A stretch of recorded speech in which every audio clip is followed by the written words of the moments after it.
Na verdade, essa o slide óbvio, né, de toda a palestra. Porque qualquer agenda, falar um pouco do background, por que eu escrevi a ferramenta, algumas definições de projeto, como é que usa esse negócio, e no final tem uma demo que eu vou ficar de costa para vocês, para poder interagir com essa demo aí um pouquinho, para vocês entenderem como é que funciona o negócio um pouco na prática aí. Então, bom, já foi apresentado aí, né? Então não precisa passar muito tempo falando disso daí. Talvez o interessante seja falar que eu não atuo só na área de APTs ou de ferramentas, mas eu tenho uma experiência interessante em outras áreas também. Então, se alguém depois quiser comentar alguma coisa sobre isso, eu vou estar o resto do dia aí. A gente pode conversar sobre alguma coisa que vocês tenham interesse aí na área de segurança da informação. Se eu souber, se eu tiver informação sobre isso, a gente pode conversar. Outra coisa interessante é uma outra ferramenta que eu escrevi chamada Beholder. Alguém já ouviu falar dessa ferramenta? Não? Vocês dois não contam, né, cara? Vocês estão sempre nos eventos. Então vamos lá. Definição de rootkit. O que é um rootkit? Um rootkit é um código que tem por objetivo esconder atividades do atacante após o atacante ter sucesso e invadir um ambiente. Então, o rootkit, ele basicamente é para esconder do administrador as ações que alguém faz depois que invade a máquina. Então, o atacante teve sucesso em invadir um computador, um Unix qualquer, né? Não sei se ficou claro, mas a ideia do rootkit é rodar, não é só rodar em Linux, mas rodar em qualquer ambiente Unix. E aí, quando ocorre um ataque nesse ambiente, o atacante não quer que o administrador perceba que ele está no ambiente, obviamente. Então, esse tipo de código permite com que, ou tenta fazer com que o administrador não perceba que existe alguém na máquina, além dos usuários normais daquela máquina. Então, essa aqui é a definição clássica de rootkit. Um pouquinho de history channel aí para vocês, né? Em 90, só antes de continuar, alguém já conhecia o Check Rootkit? Vocês não valem. Bastante gente, legal. Vocês usam ou vocês só ouviram falar? Usam? Legal. Legal que a ferramenta ela é mais antiga que, sei lá, 1/3 da sala, né? Mas estamos aí. Mais ou menos isso. Então, bom, em 98, 89, a FRAC, que é uma revista hacker, talvez a mais antiga que existe, lançou um artigo onde descrevia algumas técnicas para esconder um atacante ou um invasor depois que ele invadia a máquina. Então, foi o primeiro local onde surgiu publicamente alguma coisa relacionada a rootkit. Em 94, o CERT, o CERT americano, lançou um boletim onde ele descrevia o termo rootkit. Então, o rootkit passou oficialmente a ter esse nome quando os boletins do CERT começaram a divulgar e colocar esse nome no negócio. Por que eles colocaram esse nome? Porque as ferramentas da época chamavam-se rootkit. Basicamente era por isso. Toolkit chamado rootkit tornou-se popular um ano depois, já existia quando o CERT lançou o boletim, mas se tornou popular depois que começaram as atividades de rootkit. Não coincidentemente, 95 foi o ano que começou a internet comercial no Brasil. Até 94, a internet no Brasil era só acadêmica, só existia internet nas universidades, basicamente. Para você ter um acesso à internet, você tinha que ter algum convênio com alguma universidade, ou a FAPESP, ou alguém que tivesse ligado à internet, alguma atividade acadêmica, RNP, enfim. 95, abriu a internet comercial no Brasil, E aí aconteceu uma coisa que eu vou comentar depois, o que aconteceu exatamente nessa época. Em 97, referências aí sobre códigos maliciosos em kernel, que é os LKM, né, Load Kernel Modules, ou seja, módulos de kernel para atividades específicas. Então começaram a surgir informações sobre algumas atividades de kernel malicioso para esses ambientes aí. Bom, e nesse mesmo ano surgiu o Check Rootkit. Por que esse cara surgiu? Qual era o cenário? Em 95, quando abriu a internet comercial no Brasil, muita gente quis se tornar um provedor de acesso à internet. Era um negócio que estava dando dinheiro, muita gente precisava de acesso à internet, não sabia bem porquê, mas queria se conectar à grande rede mundial, né, na época, e aí todo mundo queria se conectar à internet. Então foi um boom de provedores no mundo inteiro, mas particularmente no Brasil. E aí o que aconteceu? O pessoal começou a instalar Linux nesses ambientes. Por quê? Porque era barato, ou de graça, né? Em vez de você montar um ambiente pagar licenças para a Microsoft, não existiam outras opções, ou era pagar licença para a Microsoft, ou era instalar Linux. Linux era de graça, bacana, todo mundo tinha acesso, sabia instalar, mais ou menos, contratava alguém para instalar, montava o seu provedor e daí para frente tocava a vida. Mas quem sabia mexer com esse ambiente? Quem sabia mexer com o Linux 95? Né? Vocês provavelmente não eram nem nascidos, muitos de vocês, mas naquela época, muito pouca gente conhecia Unix e particularmente Linux. Então, os provedores de acesso à internet eram alvos fáceis para os atacantes. Bastava você baixar um rootkit da internet, qualquer, e aí você conseguia ter acesso de root num servidor de um provedor de acesso, do ISP, e dali você fazia o que você queria. Você tinha acesso de graça, você escondia as informações que você queria no ambiente da empresa. Ou seja, os CSPs eram alvos fáceis para os atacantes, né? E aí, o resultado disso, várias máquinas comprometidas, muita gente procurando para fazer análise do que estava acontecendo, muita gente me mandando mensagens, falando, pô, você pode me ajudar, né? Eu fui invadido, ou eu acho que eu fui invadido, eu não tenho certeza e tal. Aí o que eu comecei a fazer? Peguei os rootkits da época, que existiam, vi o que eles estavam fazendo, e comecei a procurar por sinais de rootkits nas instalações que eu era convidado a analisar. Comecei a ver que a maior parte deles não eram modificados. O cara simplesmente baixava, do mesmo jeito que o administrador pegava o Linux, instalava e botava para rodar, o atacante pegava o rootkit e botava para rodar. Nenhum dos dois sabia o que estava fazendo. Mas estavam brigando, né? Tipo, briga de cego, né? Só acaba quando alguém grita que ele está com uma faca. O outro está com uma faca. Mas assim, basicamente era isso. Então o que aconteceu?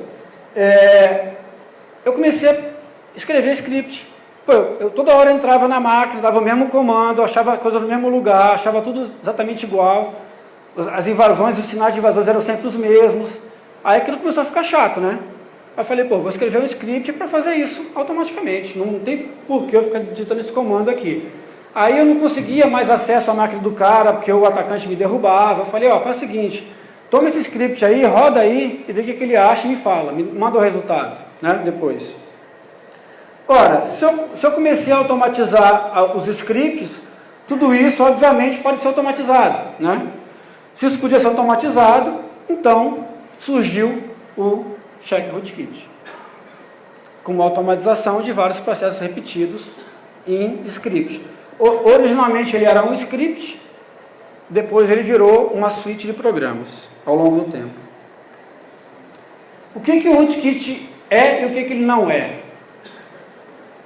Ele é um malware scanner, ou seja, ele detecta malwares na estação. Ele não analisa, ele não é uma ferramenta de detecção de ataque em rede, ele não é uma ferramenta de segurança em rede, ele não remove malware. Ele detecta malware, ele fala assim, ó, provavelmente existe um malware, ou existe um rootkit, ou existe alguma coisa maliciosa no seu ambiente Unix. Mas ele não remove aquele malware. Por que ele não remove aquele malware? porque ele detectou sinais, não significa que se ele remover, ele vai remover todo o código malicioso. Então você tem que analisar se vale a pena você reinstalar, tirar backup do que precisa e reinstalar uma máquina nova, corrigir o que você precisa. Não vai remover o negócio para deixar lá ainda a brecha para o cara atacar, porque o cara pode ter modificado o rootkit, colocado outras coisas que o rootkit original não tinha, e aí você continua sendo atacado. Não faz sentido, e você achar que está protegido, não faz sentido eu fazer isso, né? Eu estou dando uma falsa ilusão de segurança para o cara. Então, basicamente, é isso que ele é e o que ele não é. Desafios de projeto. Bom, ele precisava rodar em todos os Unix possíveis, não somente em... deixa eu passar de lado aqui só para variar um pouquinho. E não somente em Linux. Por que isso? Os SPs rodavam Linux, por que eu me preocupar com outros Unix? Porque também tinha rootkits para outros Unix. Na época tinha Solaris, SunOS, tinha HPUX, AIX, enfim, uma série, QNX, uma série de outros Unix. Os BSD já estavam aí na área, né, os FreeBSD, OpenBSD, NetBSD. E por que não fazer para rodar em todos, já que tinha rootkit para todos esses que eu falei aí? Então ele roda em todos. Então a ideia é que ele rodasse em qualquer sistema Unix, ou praticamente qualquer sistema Unix. Fácil de instalar, o cara não sabe, eu estou dando uma ferramenta para o administrador, ele mal sabe instalar o Linux dele lá. Como é que ele vai colocar um monte de dependência, compilar um monte de coisa, baixar a ferramenta da internet para interagir com uma ferramenta? Ele não sabe fazer isso. Então o troço tem que ser fácil de instalar e fazer o que ele precisa fazer sem precisar que o administrador tenha muito trabalho para fazer a instalação, né? Toda a complexidade do sistema tem que ser no próprio sistema, ou seja, o programa tem que ser complexo, mas o uso tem que ser fácil, né? Hoje isso aí é ridículo, mas na época talvez não fosse tão óbvio assim, né? Em 97 talvez isso não tivesse aí nas buzzwords da época, né? De UX e de interface do usuário, esse tipo de coisa que a gente tem hoje aí, né? Então, na época talvez fosse uma novidade. Fácil de entender e usar, ou seja, basicamente digitar uma linha de comando. Então, mais fácil que isso, acho que não tem o que fazer, não tem, né, nada mais fácil do que simplesmente digitar uma linha de comando no diretório que ele tiver instalado, não depende de patch. Menos dependência possível, eu não usei nada que não tivesse no sistema operacional, por default, eu não usei nenhuma linguagem de programação da moda, tipo Perl, tipo Python, Ruby, nada disso. Eu usei C, que todo sistema operacional Unix tem, eu usei Shell, que todo sistema operacional Unix tem, pronto, acabou, é isso, e tá bom assim funciona. Serve para o que eu preciso, tá bom demais. Escrevi em Shell e em Seance e fácil de contribuir. Se você entrar lá, se você baixar e olhar a lista de pessoas que contribuíram ao longo do tempo, tem uma enormidade de gente lá que contribuiu com o check rootkit ao longo do tempo, né? Então, gente que deu reporte de bug, gente que escreveu código, gente que deu ideia. Todo lugar que eu vou, alguém dá uma ideia que de repente é implementável ou não, eu uso isso nas próximas versões. E outra coisa, ele continua em desenvolvimento, tá? Assim, não parou no tempo não, tem 2 versões só esse ano, e provavelmente vai ter mais uma até o final do ano. Bom, Security by Design, ou a arte de dizer não, né? Então, assim, por muito tempo, você fazer segurança era muito fácil, era só falar não. Então, falar não é a maneira mais fácil de você manter o ambiente seguro. Posso fazer isso? Não. Posso fazer isso? Não. Então, está seguro pra caramba. Mas, por que o check rootkit não tem algumas coisas? Ele não tem banco de dados. Por quê? Porque banco de dados podem ser atacados. Ele não tem arquivo de configuração. Ele não tem dependência de path. Ou seja, ele roda ./check rootkit. Mas eu rodo o Kali. E no Kali ele está instalado no barra USR/bin. Problema do Kali. Eu nunca falei para rodar ele no path. Se meu ambiente está comprometido, dei o Kali como exemplo, mas você pode pegar qualquer outra distribuição Linux que ele vai rodar no path do sistema operacional. Eu nunca falei para fazer isso. No fato está bem claro.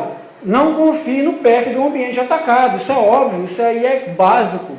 É o mínimo que você precisa conhecer de sistema operacional para saber que você não pode confiar num ambiente de PF se o seu ambiente está atacado, o seu ambiente está invadido. Então não faz sentido eu colocar o check-rootkit para rodar numa PF do ambiente, uma máquina que é comprometida. Não tem razão para fazer isso.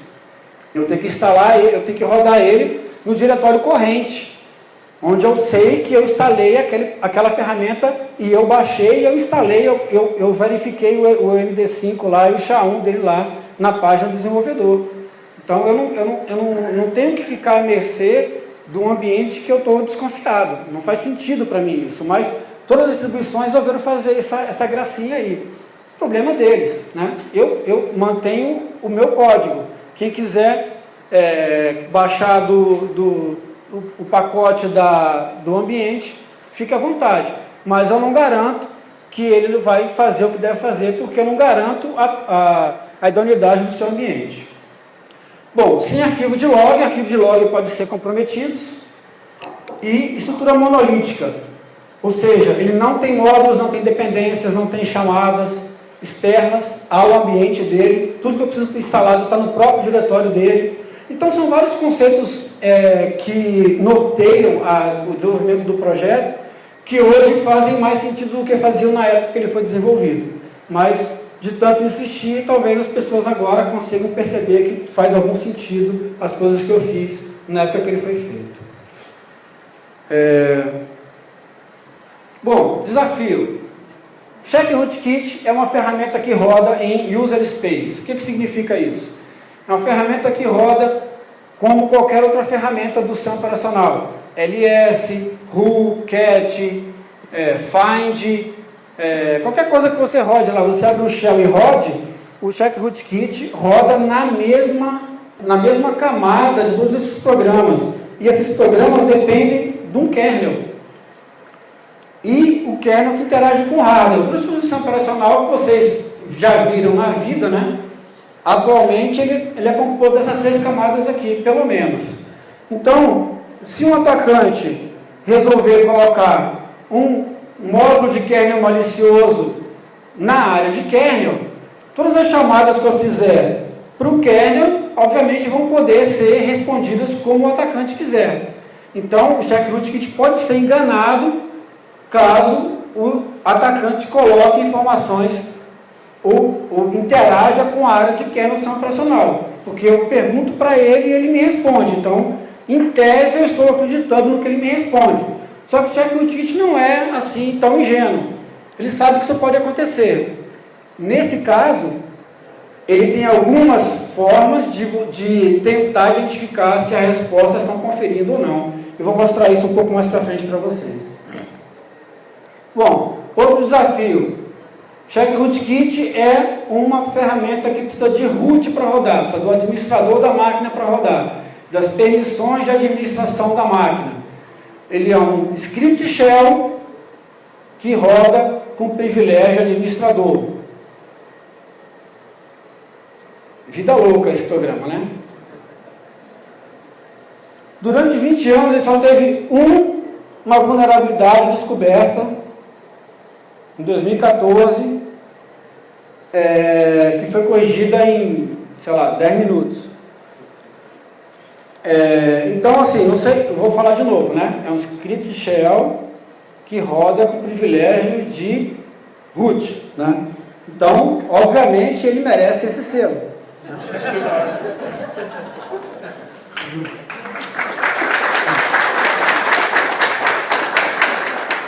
Obrigado. Bom, quais são os componentes do check-rootkit?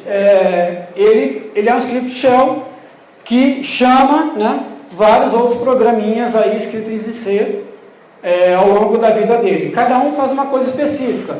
Checkdir verifica se algum diretório tem algum arquivo escondido ou diretório escondido. Na verdade, ele verifica se tem diretórios escondidos, não arquivos. O checkproc detecta se existe algum processo escondido na máquina. Detecta aí é boa vontade minha, né? Na verdade, ele tenta detectar, né? Não que ele vai conseguir todas as vezes. If promise, que se existe alguém na interface de rede, colocando a interface de rede comprometida, e outros mais aí que fazem coisas específicas para os sistemas que ele trabalha. Bom, características da ferramenta. Já falei, roda em qualquer Unix. O módulo principal consegue rodar independentemente dos módulos secundários, ou seja, se eu não conseguir compilar, não tiver compilador na máquina, o compilador estiver dando problema, a compilação der problema, ele ainda assim consegue rodar e consegue achar um monte de coisa. Claro que ele não vai conseguir 100% da eficácia dele, porque ele depende de algumas outras ferramentas, mas ele vai conseguir achar alguma coisa, mesmo quando o resto falhar. Ou seja, se tudo mais falhar, aí o script shell conseguirá rodar e conseguirá achar alguma coisa. Tem dois modos que ele funciona, em real time ou em modo pós-morte. No modo pós-morte, obviamente, ele consegue detectar mais módulo de kernel malicioso, porque os módulos de kernel malicioso não estarão rodando quando ele estiver offline. Obviamente, a máquina não está rodando, eu estou só com o HD da máquina, olhando o HD, então o módulo de kernel que estiver lá instalado vai poder ser visto, porque ele não está ativo naquele momento, né? Talvez isso fique claro na hora que eu fizer a demonstração. Bom, variações são baseadas em assinatura, ou seja, grande parte da atividade do Check Rootkit é baseada em assinatura. Mas ainda nos anos 90 foram acrescentadas algumas coisas de comportamento, behavior. Uma coisa que os antivírus, né, colocaram recentemente, ou pelo menos nos últimos, 8 anos, ele já tinha desde a década de 90 detectar comportamentos suspeitos. Ou seja, eu não me baseio somente em assinaturas, eu também detecto comportamentos suspeitos. Aí são alguns exemplos de comportamentos suspeitos. Como é que eu faço para detectar APTs? Comportamento é uma delas, código reciclado, rootkits velhos geram rootkits novos, códigos velhos geram códigos novos, portanto, códigos velhos são detectados, portanto, códigos novos que usam códigos velhos também serão detectados, né? Acompanharam aí? É isso, né? E o checker rootkit-x gera uma enormidade de informações que você pode usar os seus amiguinhos grep, sort e tail para filtrar o que você gostaria que fosse encontrado caso tudo mais falhe. Então é a forma como ele consegue detectar coisas que ele não conhece, né? Ou que não está claro para ele como funciona. Real time. O Spooker já falou o que é IoT, né? IOC, são indicadores de comportamento. Eu vou falar sobre dois especificamente, arquivos e processos, como é que eles funcionam. Vamos ao que interessa. Como é que ele detecta se existe algum diretório escondido no ambiente? Ele simplesmente verifica se a quantidade de diretórios que está aparecendo naquele diretório, ou seja, tem um diretório e tem vários subdiretórios, uma pasta e várias pastas dentro da pasta. Aí ele verifica se a soma das pastas é igual ao número de links, de link counts que aparece ali em cima. Então vocês estão vendo o seguinte, ó, eu dei um ls, contei os diretórios e deu 20. O link count ali em cima é 20, ou seja, existem 20 diretórios, existe 20 link counts. Aparentemente não existe nenhum diretório escondido. Então ele testa num sentido, descendo na árvore de diretórios, e testa no outro sentido, procurando pelo link count de diretórios que todo sistema operacional tem, né? Eu vou explicar isso melhor, talvez, na apresentação, na demo. Proc, mesma coisa. Eu verifico quantos processos estão rodando na máquina e depois verifico no /prov de kernel, na área de kernel, quantos processos existem na área de kernel. Se a área de kernel tiver a quantidade diferente da área que está sendo mostrada, provavelmente algum está sendo escondido. Então, é assim também que ele detecta processos escondidos na máquina. É uma das formas, tá? Não é a única, mas é talvez a principal. E por último, a parte de pós-mortem, esse ambiente inexplorado, né? 99,8% do uso do Check Rootkit é em tempo real. Praticamente ninguém usa ele em modo pós-mortem, o que é uma pena, porque ele tem muita coisa legal acontecendo nesse modo aí.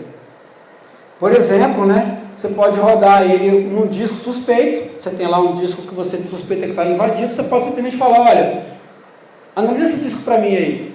Ele vai lá e olha o disco e te fala, ó, eu achei tal coisa, achei outra coisa, achei tal coisa interessante nesse disco, que pode ser um disco de invasão. E eu posso também dizer, pegar um disco que eu garanto a idoneidade dele, por exemplo, um CD ou DVD de uma distribuição qualquer, e falar, olha, você usa esses binários daqui, não usa os binários dessa máquina, porque essa máquina pode estar comprometida, usa os binários desse CD que eu estou te passando a direção aqui. Uma outra opção para rodar como auxílio a forense em caso de invasão. Bom, finalizando essa parte, qual que é o futuro? Surpreendentemente, ele continua efetivo até hoje, acha muita coisa. O desafio para que ele continue funcionando, mudança de arquitetura de kernel, systemd, sistemas de arquivo diferentes, coisas novas que estão surgindo, eu tenho que me adaptar a isso. Então, eu tenho que estar sempre lendo sobre o assunto, ver o que está rolando, para fazer com que ele não fique obsoleto. Por exemplo, o pessoal da Fedora está descontinuando o uso da LibTools, da NetTools, que, por exemplo, uma das ferramentas da NetTools é o netstat, e o check-rootkit usa netstat. Então, eu preciso agora usar outra ferramenta para poder rodar em ambiente Fedora, porque eles não vão mais dar suporte ao netstat e outras ferramentas da mesma biblioteca. Então, eu tenho que ficar o tempo todo trabalhando nesse aspecto de não tornar obsoleto, mas manter compatibilidade com o legado. E aí, por último, uma demo que eu vou ficar lá fazer lá de cima, que a demo é chamada Quem é esse rootkit, né?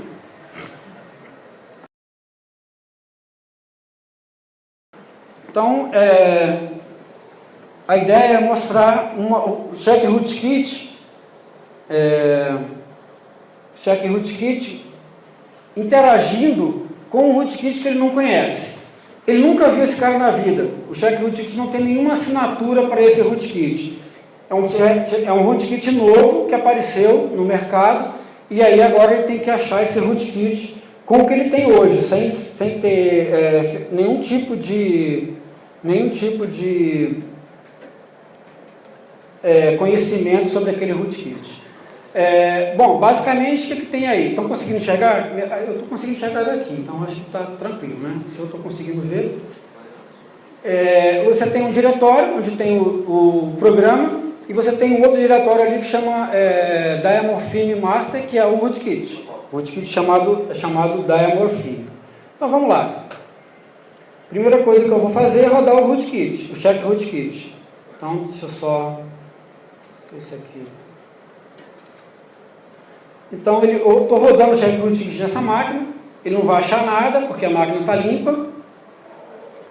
Agora que é a parte principal, que é o LKM, onde ele vai detectar modo de kernel malicioso. Então, muito bem. Agora eu entrei no diretório da Diamorphine, onde tem o rootkit, e aí lá nesse diretório, deixa eu só voltar um pouquinho aqui, que senão vocês não vão entender essa parte. Eu vim para um diretório aqui, onde tem vários, deixa eu só ver o programa, deixa eu só passar aqui. Vou botar aqui. Então, eu fui para um diretório aqui embaixo, que está onde, ficou aqui bem aqui embaixo, mas é um diretório chamado /var/opt, e eu vou dar um ls nesse diretório aí. Então, vocês vão ver que tem vários programas e diretórios aí, agora ficou mais fácil, né? Então, aí nesse diretório tem um monte de Diamorphine secret alguma coisa, e tem um arquivo chamado cmd. Tem 2 diretórios, 3 arquivos, né? Secret file, file.cmd. O cmd, o cmd.shell, cmd.c, ele na verdade é o cmd compilado. Então, o que ele contém? Ele contém basicamente é um programinha em C bem pequenininho que ele fica em loop dizendo catch me if you can e o my PID is, ou seja, o meu número de processo é tal. Então, quando ele estiver rodando, ele mostra o número de processo dele, que é o número de processo que ele está, que é relacionado com a atividade que ele está fazendo, ou seja, o meu número de processo está rodando. Então, basicamente é isso que ele faz, esse programinha aqui. Então, ele só fica rodando, o programa CMD só faz isso, ele dá aquela mensagem. Voltei agora no Diamorphine e vou rodar. Primeiro vou mostrar aqui algumas coisas interessantes no meu rootkit. O meu rootkit, ele esconde todo o arquivo, o diretório que tiver Diamorphine Secret como prefixo. Vocês viram que tem vários arquivos lá que tem o prefixo Diamorphine Secret, né? E também esconde processos que recebem um sinal 31. Então, se eu der um kill menos 31 em qualquer processo, ele vai rodar, ele vai esconder aquele processo de sistema operacional. Então, é basicamente isso que faz o meu rootkit. Ele esconde processos e diretórios. Então, beleza. Então, agora eu vou rodar eu vou dar um make no rootkit e vou só mostrar que os arquivos estão lá, arquivos e diretórios estão lá, e agora eu vou instalar o rootkit. Instalei o rootkit, dou um ls no mesmo lugar, os arquivos e diretórios sumiram, sobrou só o CMD. Por quê? Porque ele não tem Diamorphine Secret como prefixo, certo? Agora eu vou me mover para o diretório, vou executar o comando CMD e ele vai mostrar lá, catch me if you can, my PID is número 3630. Abri uma outra seção, me tornei root e agora eu vou dar um PS e ver que esse cara está rodando. O CMD está rodando lá, o programa está rodando. O número de processo dele confere, 3630, o processo está rodando. Aí agora eu vou mandar um kill menos 31 para o processo, e aí ele vai sumir. Mandei um kill menos 31 para aquele processo, número de processo lá, que continua rodando, agora o processo desapareceu. Então agora eu tenho diretórios escondidos e programas escondidos no meu sistema operacional. Ok? Agora eu vou rodar o check rootkit de novo, e vou ver se ele vai achar alguma coisa. Lembrando, esse rootkit não é conhecido pelo check rootkit. Ele não tem assinatura desse cara. LKM, que é o nosso caso aí específico. Opa, ele falou ali, ó, detectou que existe um processo escondido do sistema. Apareceu ali em cima, warning, possible LKM Trojan installed. Ou seja, tem um cara instalado aí, possivelmente instalado, que não está sendo detectado. Eu posso usar o checkproc, que é um programa separado do check rootkit, para descobrir qual é o número daquele processo. Eu preciso saber, só uma paradinha rápida aqui, está acelerando muito esse negócio. Eu preciso saber qual é a versão do proc PS, ou seja, do PS que está rodando nessa máquina, para poder rodar corretamente o programa checkproc. Já descobri ali que a versão é 3, então agora eu posso rodar tranquilamente o proc PS. Proc PS "-v", "-p3". Ele vai me dizer qual é o número do processo que está escondido. Está ali, 3630, já achei o número do processo, mas eu posso fazer isso like a boss, né? Não preciso simplesmente sair procurando qual é o programa, qual é o nome do programa. Eu posso usar o próprio checkproc para me dizer qual é o nome do programa que está escondido nesse ambiente. Então, agora eu vou dar esse comando aqui, checkproc "-v", note, e vai me dizer agora aonde está o programa que está escondido do sistema operacional. Então apareceu lá, eu vou lá para o /var/opt, obviamente ele estará lá. Bom, mas será que nesse diretório também tem diretórios escondidos? Então eu posso usar o checkdir para verificar isso para mim. Então eu vou lá, depois de digitar corretamente, o checkdirs e vou dizer, olha, procura para mim se tem alguma coisa estranha no /var/opt. Opa, tem 2 diretórios escondidos nesse ambiente aí. Então eu achei os diretórios e achei o processo que estava escondido. Bom, aí o que eu posso fazer? Eu posso pegar uma imagem, eu peguei uma imagem desse mesmo ambiente aí, gerei no disco, e agora eu vou montar essa imagem para procurar por coisas que eu não consegui achar, porque como o rootkit está atuando, alguma coisa ele pode ter escondido de mim, né? Então eu estou montando lá a minha imagem, que é exatamente igual a esse que a gente está usando aí, e aí eu vou dar um cd /var/opt, e aí eu vou verificar, opa, mas eu não achei nada no disco. Por que eu não achei nada? Só uma perguntinha rápida aqui. Alguém sabe dizer? Se vocês estiverem acompanhando, talvez vocês consigam identificar por que eu não achei nada. Eu montei uma imagem do disco que eu estou usando. E na imagem que eu montei, eu também não achei os diretórios e os arquivos. Por quê?